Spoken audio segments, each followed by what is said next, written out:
Somewhere in that Ten-Tails hideout, two souls hang suspended between life and death. Their chakra is sealed inside of the Thorn soul bulbs that were birthed in that hideout in the first place. One belongs to Moegi Kazamatsuri, sealed and silent, her chakra being absorbed to create the being known as Matsuri. The other belongs to Shinki, whose chakra is being used to create Ryu. And ironically, his Ten-Tails clone was used to try to bring the Sand Village to its knees. But the real question isn't who is going to be saved now that both of these beings have been defeated and the Thorn Soul bulbs of Moegi and Shinki are available to be taken back to their respective hosts. But instead, it's about who will get their Thorn Soul bulb stolen, because in the shadows of salvation, someone is waiting, watching, ready to take the soul that nobody chose. In short, Jura will steal Matsuri's Thorn Soul bulb. That's not a prediction, that's gonna be a spoiler in the words of Paul Heyman. Also, the chapter review might already be out on the channel by the time you guys are seeing this. The chapter review editor is aiming for today to complete the video, but said there might be a slight delay. So if you're seeing this on the 22nd, then expect the review tomorrow, because obviously this video is up. If you're seeing this on the 23rd, then all things are good. Thank you in advance for your understanding, but the quality of the review matters the most, more than just being first. Otherwise, I just edit the review in a way similar to this video. Now, this isn't a random setup. Let me make this very clear. Boruto's manga has laid down a narrative crossroads, a duality, if you will. Two Thorn Soul bulbs, two victims, two outcomes, and a set of choices that are not equal. One of them has to be prioritized, and the fact that we as readers even see both Thorn Soul bulbs means that we're going to be asked to participate in the choice. What I mean by that is that our investment is going to play a role in this. So let's break it all down. So Shinki's importance, it is undeniable. He's the only person who can unseal Gaara, the 5th Kazekage. Gaara isn't just some beloved character from the original Naruto manga. He's also a political linchpin. His absence risks the instability of the Sand Village, and it opens the door for a catastrophe. And it should be worth noting, Gaara was the first person in Naruto's generation, this new generation of 5 Kage, to have ever been made Kage. So this is a symbolic takedown. I want you to think about Gaara's unconscious body being stuck inside of Shinki's Iron Sand sealing jutsu. Without Shinki, Gaara will die. And with Gaara done and gone, the Shinobi Alliance may begin to crack. The Sand Village, it is already on edge. They called for aid. This wasn't just about one shinobi, it's about an entire nation losing their leader. Moegi, by contrast, she's stuck inside of a tree. She's not going anywhere. She's literally been sealed away in that tree to the point where she might as well come out as a world-renowned bird watching specialist, because that's her new hobby. Maybe she's naming the birds right now. That's Jerry the hawk. He's been circling since Tuesday. Now, this is also why Shinki does get a priority here. I want you to think about Shinki protecting Gaara. I want you to think about the fact that Gaara took Shinki in. And I want you to think about how Jura is a very calculated person. Shinki's situation, it is urgent. His revival, it leads directly to Gaara's rescue. It honors the sacrifice of Yodo, someone who died trying to protect her comrades, as well as to get Sarada to awaken her sleeping power inside of her. I want you to think about Yodo's final moment, that somber tone that it has. Her death can't be in vain. And saving Shinki means saving the Sand Village's future, which is what Gaara tried to accomplish when he told Shinki and them to run away. And by fulfilling Yodo's final act of loyalty, it comes full circle. Moegi, however, she is important, but she's not as important as Gaara. If you can only choose one, Moegi doesn't offer the same amount of value. All lives are important, but not all lives are equal. Like, for instance, if I'm in an elevator with the President of the United States and there's like a terrorist situation going on, they're not gonna save me. They're gonna save the President of the United States. I'll just be shot dead somewhere. That's an unfortunate truth in a situation like this. Her Thorn Soul bulb, it isn't in immediate danger yet. The tactical path, it is clear. Rescue Shinki, restore Gaara, and then circle back to Moegi. But you might be asking, hey, right now they have both Thorn Soul bulbs. So Naruto explained, what are you talking about? They're not going to have to choose. They're just running away currently. But this is where we enter Jura.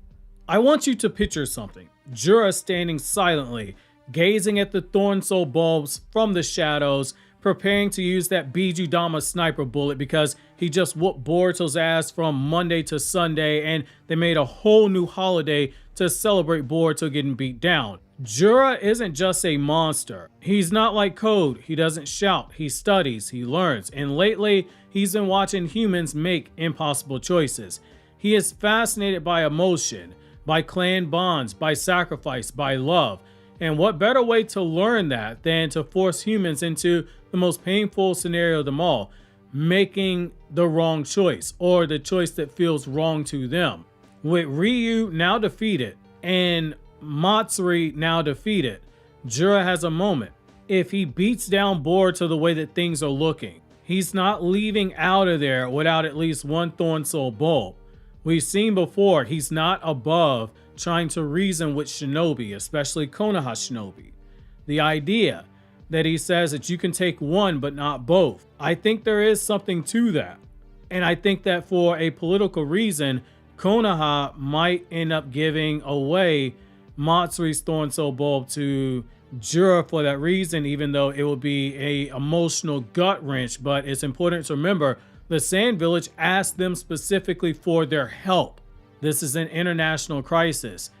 Sometimes diplomacy means doing things that aren't necessarily in your best self-interest, but the greater picture, being the relationship between multiple countries, is more important than what directly impacts you in the here and now. This is a perfect opportunity for someone like Jura, basically to serve as a hostage taker, more than that than a thief in the night. But you might be asking, why Moegi? Why that Thorn Soul bulb? Well, Matsuri's Thorn Soul bulb, it's the perfect target. Remember, Moegi was only captured because she was protecting people inside of Konoha.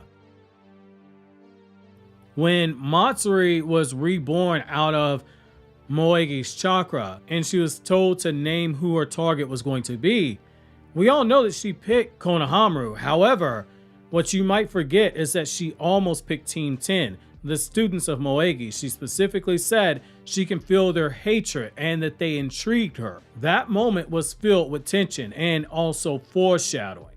It wasn't just Konohamaru who said whoever did this to Moegi would pay. It was also Team 10. They have been brought prominently into the story for Boruto Part 2 for a reason.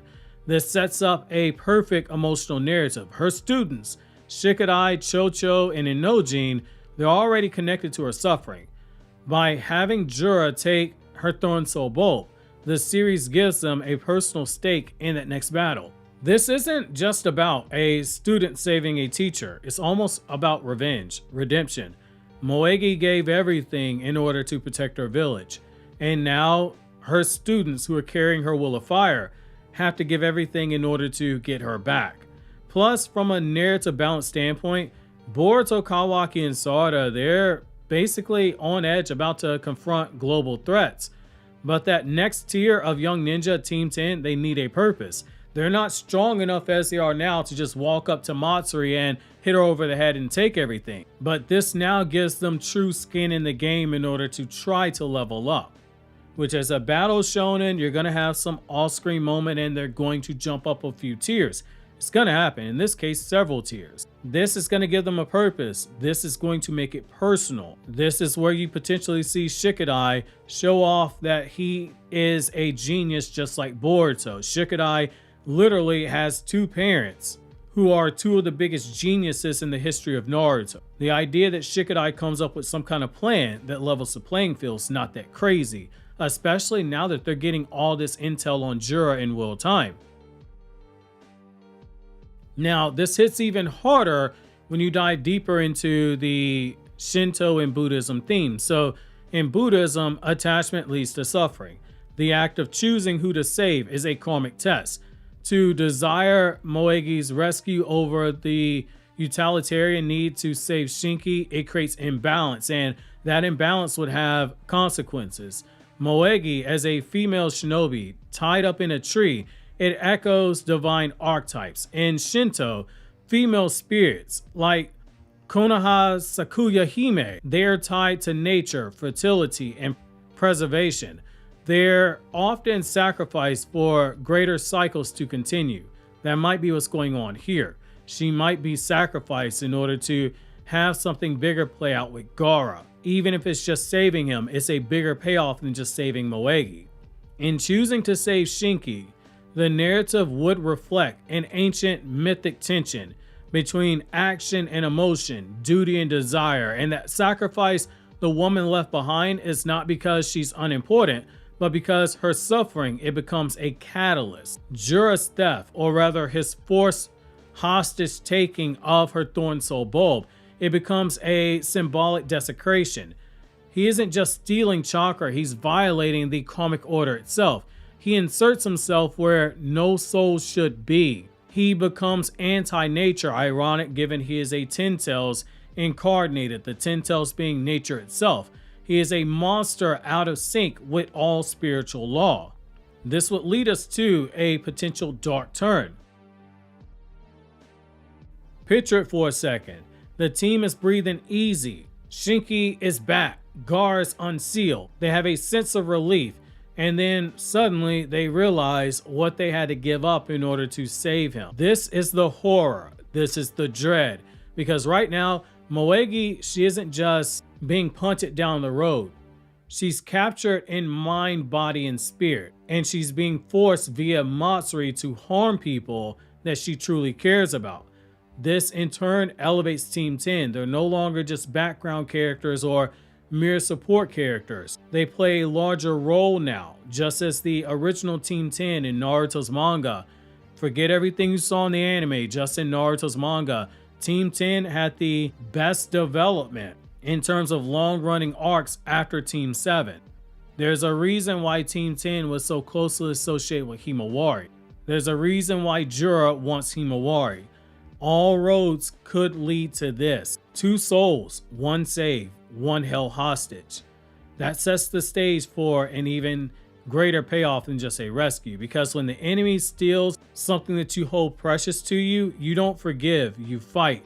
And for Team 10, this won't be a mission anymore. It will be personal, and it will pay off what we had with that interaction with Jura and Shikadai. Jura told Shikadai, I'm never going to forget you. Obviously, hit that subscribe button if you're ready for Team 10 to rise. Leave your comment. Who do you think that Jura would choose between the 2 Thorn Soul Bulbs? Click here on the left to check out the Boruto chapter review if that's up on the channel. Click here up top to check out this video for my One Piece channel, and click here on the right to check out video from my Anime Explained channel.